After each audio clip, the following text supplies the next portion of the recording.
friends আজি আমি discuss কৰিব গৈছো ITEPৰ বিষয়ে তো ITEPৰ যদি সম্পূৰ্ণ অৰ্থটো চাওঁ ইয়াতে হ'ব 4 ইয়াৰ ইন্টিগ্ৰেটেড টিচাৰ এডুকেশ্যন প্ৰগ্ৰাম তো এই যে ITEP কি হয় আমাক কিয় লাগে বা কোনে কৰিব কোনে নকৰিব সিলেবাস কি হ'ব কিদৰে এপ্লাই কৰিব গোটেইখিনি এক্সাম প্যাটাৰ্নৰ লগতে আমি কিদৰে কি কৰিব লাগিব গোটেইখিনি কথা আজি ভিডিও ডিছকাছ কৰিম তো যিসকল ছাত্ৰ-ছাত্ৰী HS দি আছে বৰ্তমান বা যদি এক্সামৰ পিছত চাইছে ভিডিওটো তেওঁলোকৰ কাৰণে ইম্পৰ্টেন্ট হ'ব কাৰণ আগন্তুক সময়ত এই এক্সামে তেওঁলোকৰ কি কৰিব ভৱিষ্যত নিৰ্ণয় কৰিব তো এটো প্ৰথমতে ডিসকাস কৰিছো যে এই 4 ইয়াৰ ITEP টো কি হয় এতিয়া সো আগতে কেনেকুৱা আছিল সিস্টেম বিলাক তোমালোকে হয়তো শুনিছা তোমালোকে হয়তো দাদা বাইদেউ সকলে কৰিছে বা মা দেউতাও কেতিয়াবা মানে কৰিছে হয়তো তো আগৰ সিস্টেমটো কি আছিল যে আমাৰ গ্ৰেজুৱেচন কৰিবলৈ গ্ৰেজুৱেচন অৰ্থাৎ BA BSc BCom যেনেকুৱা কিয় আমাৰ কি আছিল 3 বছৰীয়া এটা কোৰ্স আছিল BA BCom BSc 3 বছৰীয়া এটা কোৰ্স আছিল আমি 3 বছৰ কৰাৰ পিছত আমি গ্ৰেজুৱেচন আমি কৰো কিন্তু বৰ্তমান সময় খলনি হৈছে আমি আগতে কি কৰিছিলো BA BSc BCom কৰিবলৈ বহি থাকিবলগীয়া হৈছিল আকৌ আমি কি কৰিব লাগিব ধৰা কাৰবাৰটা BA BSc BCom কৰিলে তেওঁলোকৰ পিছত হয়তো বহুতৰ হয়তো টিচাৰ হোৱাৰ আশা থাকে তো তেওঁলোকে কি কৰিবলগীয়া হৈছিল B.Ed কৰিবলগীয়া হৈছিল কিন্তু এই যে ITEP এটোৱে কি কৰিব এই যোনটো গ্যাপ আছে মাজৰ এতিয়া তোমালোকে ধৰা এতিয়া যদি তোমালোকে সাধাৰণভাৱে তোমাৰ টিচাৰ হ'ব যোৱা কি কৰিব লাগিব প্ৰথমতে তোমালোকে 3 বছৰ গ্ৰেজুৱেচন কৰিলা তাৰ পিছত আকৌ B.Ed কৰিলা টোটাল কিমান লাগিলে 5 বছৰ লাগিলে কিন্তু এই যে ITEP যোনটো এক্সাম হ'ব বা যোনটো কোৰ্স আছে আৰু এক্সাম নহয় যোনটো কোৰ্স আছে এই কোৰ্সটোত কি হ'ব তোমালোকে 4 বছৰৰ যেহেতু কোৰ্স এই 4 বছৰতে তোমালোকে কি হ'ব গ্ৰেজুৱেচনো কমপ্লিট হ'ব লগতে তোমালোকে B.Ed ডিগ্ৰীও লাভ কৰিবা অৰ্থাৎ তোমালোকে 4 বছৰ কোৰ্সটো কৰাৰ পিছত তোমালোকে শিক্ষকৰ কাৰণে এপ্লিকেবল হৈ যাবা তোমালোকে যিকোনো টিচিং এক্সামৰ কাৰণে এপ্লিকেবল হ'বা তোমালোকে টিচিং এক্সাম দি পাছ কৰিব পাৰিলে তোমালোকে কি কৰিব পাৰিবা টিচাৰ হ'ব পাৰিবা আগৰ দৰে এটা B.Ed কৰি থকাৰ প্ৰয়োজন নাই তোমালোকে যদি 4 ইয়াৰ এই কোৰ্সটো কৰা তোমালোকৰ B.Ed কৰি থকাৰ প্ৰয়োজন নাই ডাইৰেক্ট তোমালোকে এই এক্সামটো পাছ কৰি 4 বছৰ কৰিবলা কোৰ্সটো তোমালোকে ডাইৰেক্টলি টেট দিব পাৰিবা আৰু তেনে ধৰা তোমালোকে টিচাৰ হ'ব পাৰিবা তো এটো খুবে ইউজফুল এটা কোৰ্স যদি তোমালোকে ভাবিছা যে মই কি কৰিম টিচাৰ হ'ম ভৱিষ্যতে যদি তোমালোকৰ সপোন আছে মই টিচাৰ হ'ম বাট সপোন নাইও যদিও তোমালোকে এনে নৰমাল গ্ৰেজুৱেচন কৰি বহি থাকাতকে তোমালোকে এই 4 বছৰ ইন্টিগ্ৰেটেড কোৰ্সটো কৰা এই কোৰ্সটোৰ কাৰণে আমি এপ্লাই কি দৰে কৰিম তো এই কোৰ্সটোৰ কাৰণে এপ্লাই কৰিবলৈ তোমালোকে কি কৰিব লাগিব NCET এটা টেষ্ট দিব লাগিব NCET মানে হৈছে নেশনাল কমন এন্ট্ৰেন্স টেষ্ট তো সেই নেশনাল কমন এন্ট্ৰেন্স টেষ্টটো দিবলৈ তোমালোকে ইয়াত এডমিশন ল'ব পাৰিবা আৰু এই টেষ্টটো পাতে NTA অৰ্থাৎ নেশনাল টেষ্টিং এজেন্সিয়ে পাতে তো ইয়াতে বিভিন্ন ধৰণৰ সিলেবাস থাকে তো ইয়াতে আমি হেখিনি কথা ডিসকাস কৰিব গৈ আছো এটা প্ৰথমে আমি বুজিবলৈ গৈ আছো যে এক্সাম প্যাটাৰ্নটো কি হয় সিলেবাস কি হয় কেতিয়া এপ্লাই ডেট কেতিয়া আছে কেতিয়া শেষ ডেট আছে কিদৰে এপ্লাই কৰিব পাৰিম গোটেইখিনি ডিটেইলছ আমি চাবলৈ গৈ আছো ভিডিঅ' তোমালোকে শেষলৈকে চাই যোৱা তো NCET যোনটো এক্সাম আছে সেই এক্সামৰ নোটিছ অলৰেডি পাবলিছ হৈছে 12 ফেব্ৰুৱাৰীতে তো ইয়াতে দেখিছা তোমালোকে গোটেইখিনি পঢ়িব পাৰা এখিনি মই অলৰেডি কৈছোৱে তো এই NCET এক্সামৰ আমাৰ যদি চাও অনলাইন সাবমিশন এপ্লিকেশনৰ যদি ডেটটো চাও ইয়াতে আমাৰ আছে 12 ফেব্ৰুৱাৰী টু 10 মাৰ্চলৈকে আছে নেক্সট আছে লাষ্ট ডে অফ সাকসেসফুলি ট্ৰানজেকশন কৰাৰ আমাৰ আছে 11 মাৰ্চলৈকে আছে সময় কাৰেকশন পাৰ্টিকুলাৰস তোমালোকে এপ্লাই কৰাৰ পিছত যদি কিবা ভুল হয় তেতিয়া তোমালোকে কাৰেকশন কৰিব পাৰিবা 12 টু 14 মাৰ্চলৈকে নেক্সট আছে announcement of the city examination যে তোমালোকে কোনটো সিটিত পঢ়িছা সেই সিটি এনাউন্সমেন্ট তোমালোকক দিয়া হ'ব যে কোনটো সিটি তোমালোকে এক্সাম দিব লাগিব হেতু দিব পিছত বাৰু হেতু পিছত দেখা যাব ডাউনলোড এডমিট কাৰ্ড হেতু পিছত তোমালোকৰ ডেট দিয়া হ'ব হেতু পিছত গম পাবা এটা এক্সামিনেশন ডেট অফ এক্সামিনেশন হৈছে 17 এপ্ৰিল ফ্ৰাইডে হ'ব মানে এটো মানে ধৰা কিতাবা খালখলনি হ'ব পাৰে কিন্তু ধৰি ৰাখা তোমালোকে 17 এপ্ৰিলত এক্সাম আছে তো তোমালোকে এপ্লাই কৰিব যাওতে তোমালোকৰ এটা ফিজ দিব লাগিব এক্সাম ফিজ তো জেনাৰেল যিসকল আছে বা আনৰিজাৰ্ভ যিসকল আছে তেওঁলোকৰ বাবে আছে তেওঁলোকৰ লাগিব 1200 টকা দিবলৈ নেক্সট OBC বা NCL বা EWS যদি কোনোবা আছে তেওঁলোকে দিব লাগিব 1000 আৰু এপিনে ST SC PWD যদি কোনোবা আছে তেওঁলোকক দিব লাগিব 650 এটা আমি যদি চাও এক্সাম সিলেবাস কেনেকুৱা হ'ব তো ইয়াতে তোমালোকৰ গোটেইখিনি অবজেক্টিভ টাইপ থাকিব মানে MCQs থাকিব আৰু তাৰ পিছত মিডিয়াম চোৱা তো মিডিয়াম তোমালোকে আসামিজ বেংগলী ইংলিশ হেবিলাক বাদ দিয়া আৰু হিন্দী বাকি ল্যাঙ্গুৱেজ কিবা আছে তোমালোকে পঢ়িব পাৰা তো বাকি এটা সিলেবাস যদি চাও আমি ডাইৰেক্টলি তো ল্যাঙ্গুৱেজ দিছে language to be tested through reading comprehension তোমালোকে যি ল্যাঙ্গুৱেজ চুজ কৰা আৰু তাৰে ভিতৰত তোমালোকে কি দিয়া হ'ব ৰিডিং কম্প্ৰিহেনশন মানে কি পেছেজ বিলাক যে দিয়া যায় এক্সামত তো এই পেছেজৰ যোগেদি তোমালোকে কি কৰা হ'ব তোমালোকৰ যোনটো ভাষাগত আৰ্হতা বা ভাষাগত যোনটো কুৱেশ্যন আছে সেইটো কি কৰা হ'ব পেছেজৰ যোগেদি সোধা হ'ব নেক্সট আছে আৰু ভোকাবুলাৰি আহিব শব্দ অৰ্থ আহিব ধৰা ৱৰ্ড মিনিং আহিব তো সেইবিলাক নেক্সট আছে ডমেইন ছাবজেক্ট তো ডমেইন ছাবজেক্ট তোমালোকে চুজ কৰিব লাগিব তোমালোকে কোনটো ছাবজেক্ট চুজ কৰিবা লাইক তোমালোকে ধৰা ইয়াতে কি কৈছে as per class 12 syllabus only তোমালোকে কি কৰিব লাগিব ক্লাছ 12ৰ যোনবিলাক তোমালোকৰ ছাবজেক্ট আছিলে তাৰে তোমালোকে কি কৰিব লাগিব কেইটামান ছাবজেক্ট চুজ কৰিব লাগিব সেইখিনি পিছত কৈ আছোঁ মই তো সেইখিনি তোমালোকে এপ্লাই কৰোঁতে গম পাবা আৰু কোনটো ছাবজেক্ট তোমালোকে ল'বা কোনটো ছাবজেক্টত তোমালোকে এক্সাম দিব বিচাৰিছা তোমালোকৰ ওপৰত ডিপেণ্ড কৰিব সেইটো তো সেইকেইটা তাৰে কি কৰা হ'ব কুৱেশ্যন সোধা হ'ব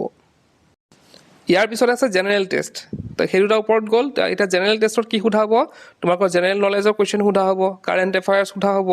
জেনেৰেল মেণ্টেল এবিলিটি সোধা হ'ব নিউমেৰিকেল এবিলিটি সোধা হ'ব কোৱান্টিটেটিভ ৰিজনিং সোধা হ'ব লজিকেল এণ্ড এনালিটিকেল ৰিজনিং সোধা হ'ব হ'ল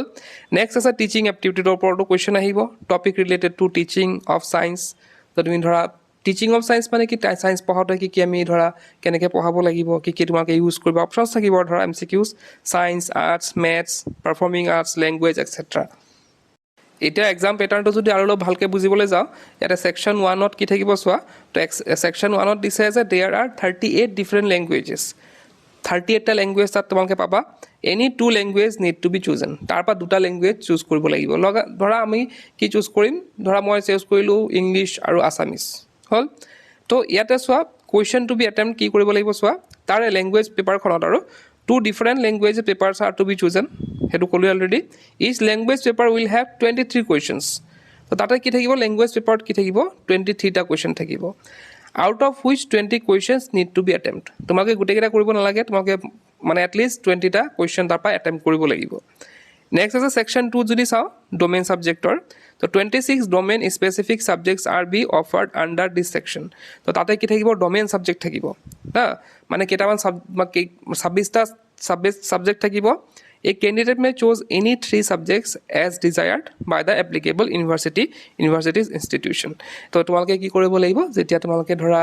মানে এপ্লাই কৰিব যাবা তোমালোকে ধৰিলা তোমালোকৰ ছাবজেক্ট 3টা চুজ কৰিব লাগিব 26টা ছাবজেক্ট থাকিব ধৰিলা পলিটিকেল সায়েন্স চুজ কৰিলা এডুকেশ্যন জিঅ'গ্ৰাফি চুজ কৰিলা সেইটো তোমালোকৰ ইউনিভাৰ্চিটিৰ ওপৰতো ডিপেণ্ড কৰিব কোনটো ইউনিভাৰ্চিটিয়ে কি বিচাৰিছে সেইটো তোমালোকে চাব লাগিব অলপ তো নেক্সট তোমালোকৰ গোটেই ডমেইন ছাবজেক্টটো মানে কি তোমালোকৰ ডিপেণ্ড কৰিব তোমালোকে কি চুজ কৰিবা এতিয়া চোৱা তাত কেনেকুৱা কুৱেশ্যন আহিব 3 domain specific subjects are to be chosen সেইটো ক'লোঁ নেক্সট আছে each domain specific subject will have 28 question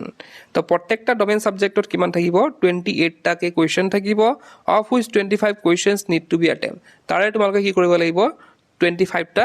question answer কৰিবই লাগিব ছেকশ্যন 3 যদি চাওঁ জেনেৰেল টেষ্টৰ this is the mandatory section সেইটো তোমাৰ কৰিবই লাগিব এইটো ছেকশ্যন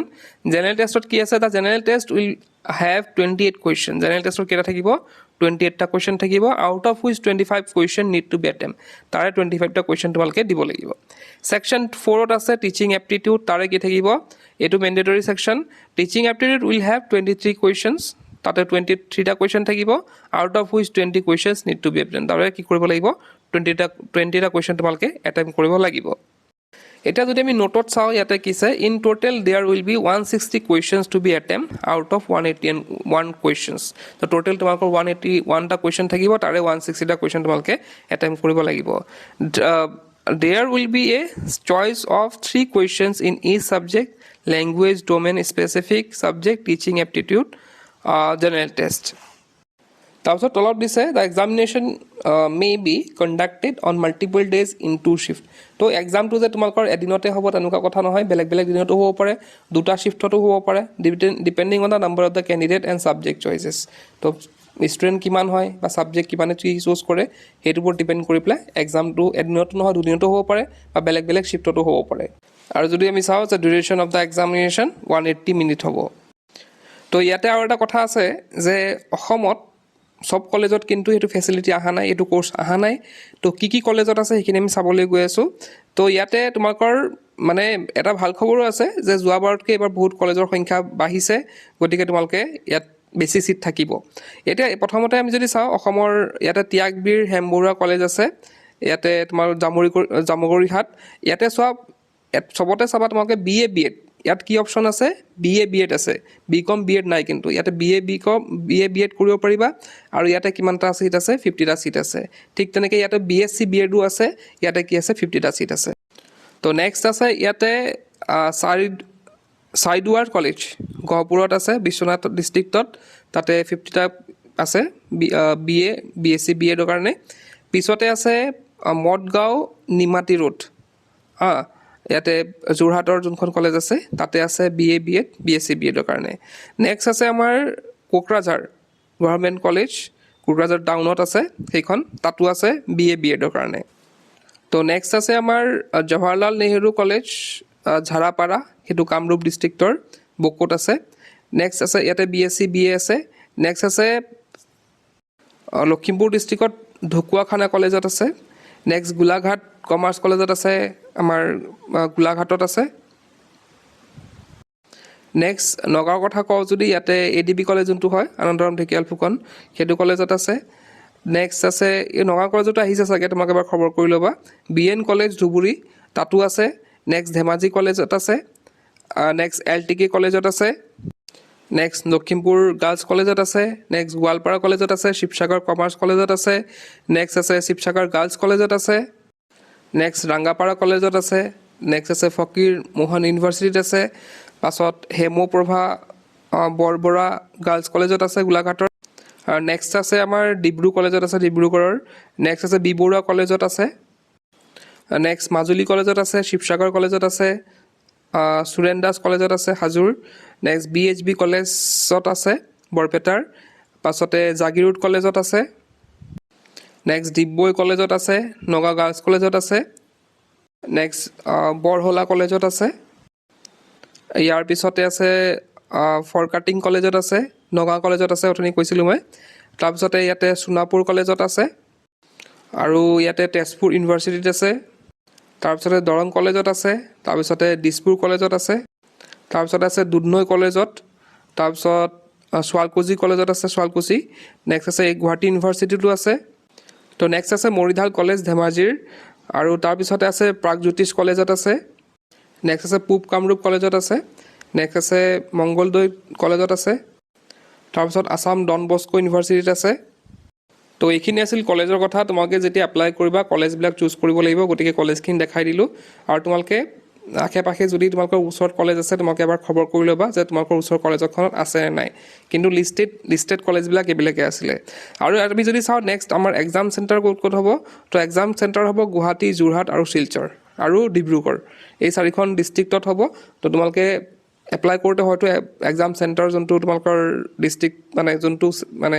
ষ্টেট চেঞ্জ কৰিব লাগিব তাৰ ওপৰত ভিত্তি কৰি তোমালোকৰ এক্সাম চেণ্টাৰবিলাক দিয়া হ'ব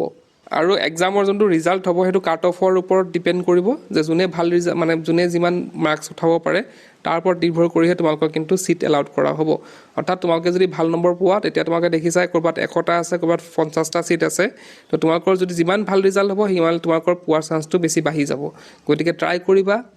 এক্সাম শেষ হোৱাৰ পিছতে যিসকলে চাই আছে বৰ্তমান HS দি আছে এক্সাম শেষ হোৱাৰ পিছতে তোমালোকে এইবিলাক যোনবিলাক চিলেবাছ মই দেখালোঁ সেই চিলেবাছবিলাক কভাৰ কৰিবলৈ ট্ৰাই কৰিব লাগিব